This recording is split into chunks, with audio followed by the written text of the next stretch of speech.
جی پاکستان میں 5,000 روپے کے نوٹ کو بند کرنے کی حکومت پاکستان نے تجویز دے دی ہے، اور یہ تجویز کیوں دی ہے، یہ ایک بڑا دلچسپ امر ہے۔ آپ کو پتہ ہے کہ پاکستانی روپیز جو ہے وہ دن بدن نیچے گرتی جا رہی ہے، ڈالر بڑھتا جا رہا ہے، جبکہ ہمارا ہمسایہ ملک جو افغانستان ہے، اگر ہم اس کی صورتحال دیکھیں تو وہاں پر افغان روپیز جو ہے وہ مستحکم ہوتا جا رہا ہے، ان کی معیشت مستحکم ہوتی جا رہی ہے۔ اس کی مثال اس طریقے سے اگر میں آج پاکستانی 4 روپے جو ہے اس کو کنورٹ کروں افغان کنٹری میں تو یا افغان کرنسی میں، تو وہ بنتا ہے تقریباً 1 افغان روپیہ۔ اور اگر اسی طریقے سے 1,000 افغانی روپیز ہوں تو وہ پاکستانی کرنسی میں تقریباً 4,000 روپیز بنتے ہیں، یعنی کہ پاکستان کا 4,000 روپیہ اور افغانستان کا جو ہے وہ 1,000 روپیہ۔ اب یہ اتنی زیادہ ڈی ویلیو پاکستانی کرنسی کیوں ہو رہی ہے، افغانستانی کرنسی کیوں مستحکم ہو رہی ہے، اور پاکستان میں جو ہے اتنی زیادہ مصنوعی معیشت یا مصنوعی طور پر ڈالر کی جو قیمت ہے وہ اوپر نیچے کیوں ہوتی ہے؟ اس کی سب سے بڑی وجہ یہ ہے کہ ڈالر کی بہت بڑی سمگلنگ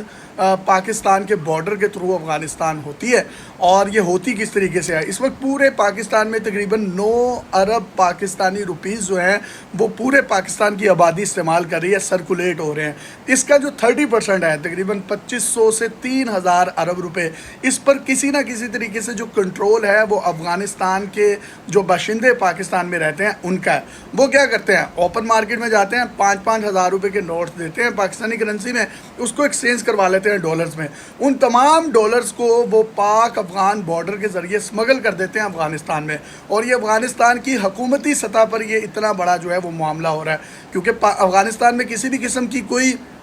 ایگریکلچرل لینڈ نہیں ہے، کوئی انفراسٹرکچر نہیں ہے، مطلب ان کے پاس کوئی سمندر بھی نہیں ہے۔ انہوں نے اپنی ساری کی ساری تجارت جو ہے وہ پاکستان کے مرہون منت ہے۔ ہوتا کیا ہے؟ پاکستان یہاں سے چیزیں جو ہے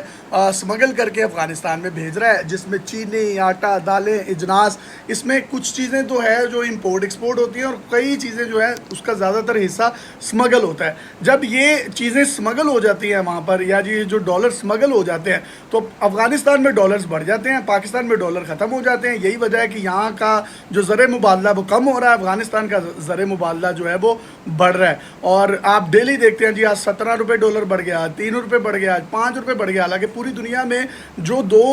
کرنسیز کے درمیان ڈفرنس ہے وہ میکسیمم اس میں جو کمی بیشی ہوتی ہے وہ پیسوں میں ہوتی ہے۔ لیکن یہاں پر آپ یہ دیکھیں کہ جب بھی کوئی حکومت پاکستان ڈنڈا اپنا تیز کرتی ہے تو ڈالر جو ہے وہ وہیں پہ مستحکم ہو جاتا ہے، یا 3-4 روپے کم آ جاتا ہے۔ ایون کچھ خبریں یہ بھی چل رہی ہیں کہ 16-17 روپے ڈالر نیچے آ گیا ہے۔ تو یہ مصنوعی ہے، لیکن اگر اس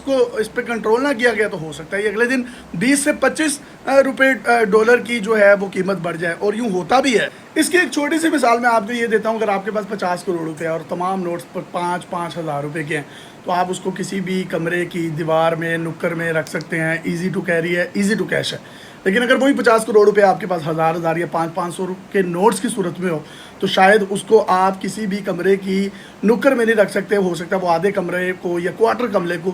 گھیر لے۔ تو یہی وجہ ہے کہ جو ہمارے سمگلرز ہیں یا جو پاکستان سے افغان باشندے سمگلنگ میں ملوث ہیں، وہ ایزی ٹو کیری اس کیش کو جو ہے پاک افغان بارڈر کے ذریعے افغانستان میں بھیج دیتے ہیں۔ لیکن پاکستانیوں کو چاہیے کہ وہ 5,000 روپے کا جو نوٹ ہے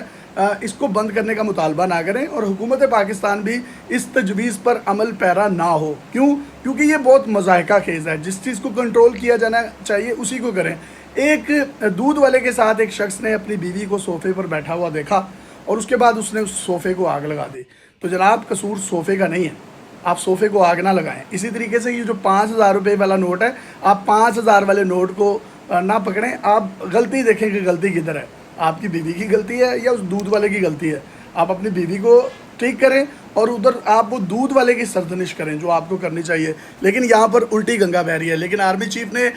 جو ہے ملاقات کی ہے 50 سے زائد تاجروں سے، کراچی کے، لاہور کے، 5 گھنٹے پر طویل یہ ملاقات تھی، جس میں یہ کہا گیا آرمی چیف کو، اور آرمی چیف نے بھی آگے سے تمام تاجروں کے سوالات سنے، اور جو سوالات تاجر کر رہے تھے ان کو وہ اپنے پین اور اپنی وہ جو ان کے پاس ایک ڈائری تھی اس پر خود لکھ رہے تھے، اور جن تاجروں کے سوالات رہ گئے ان سے انہوں نے یہ کہا کہ آپ اپنے سوالات لکھ دیں۔ پھر آرمی چیف کے سٹاف نے تمام تاجروں سے وہ سوالات جو ہیں وہ لیے، اور ان پر جو ہے وہ عمل پیرا ہیں۔ آرمی چیف نے یقین دلایا کہ اسمگلنگ کو روکا جائے گا۔ اس کے ساتھ ساتھ جو ایران سے بہت بڑی مقدار میں تیل سمگل ہوتا ہے اور وہ پاکستان کے مختلف شہروں میں بھی بکتا ہے، اس سمگلنگ کو بھی روکا جائے گا، کیونکہ یہ ایک سمگلنگ کی بہت بڑی وجہ ہے جس کی وجہ سے پاکستان کا جو ٹیکس نیٹ ہے اس میں لوگ نہیں آتے۔ اسی طریقے سے جو نان فائلر لوگ ہیں ان کو فائلر کرنے کے لیے آرمی چیف نے اقدامات کرنے کی یقین دہانی کروائی ہے، اور یہ بھی کہا ہے کہ $25 ارب آرمی کی گارنٹی پر شاہ سلمان جو سعودی کنگ ہیں، محمد بن سلمان، وہ پاکستان کا دورہ کریں گے پروبیبلی، تو وہ پاکستان کے لیے اناؤنسمنٹ کریں گے اور یہ انویسٹمنٹ ہوگی جس میں وہ خود بھی کمائیں گے اور پاکستان کے جو مختلف صوبے ہیں ان کو بھی خود مختار کر کے اس کا ریونیو ان صوبوں میں بھی بانٹا جائے گا۔ تو یہ ایک بڑی خوشائند بات ہے، اور جو جس طریقے سے ڈالرز کی سمگلنگ ہو رہی ہے، اگر اس سمگلنگ کو کسی حد تک روکا گیا تو پاکستان میں جو مصنوعی مہنگائی ہے اور غریب آدمی جس طریقے سے مر رہا ہے اور جس طریقے سے بجلی کے بلز آ رہے ہیں، تو یہ ایک بڑی الارمنگ سچویشن بن سکتی ہے، لیکن اس پر پوری پاکستانی قوم کو آرمی چیف کے پیچھے کھڑا ہونا چاہیے۔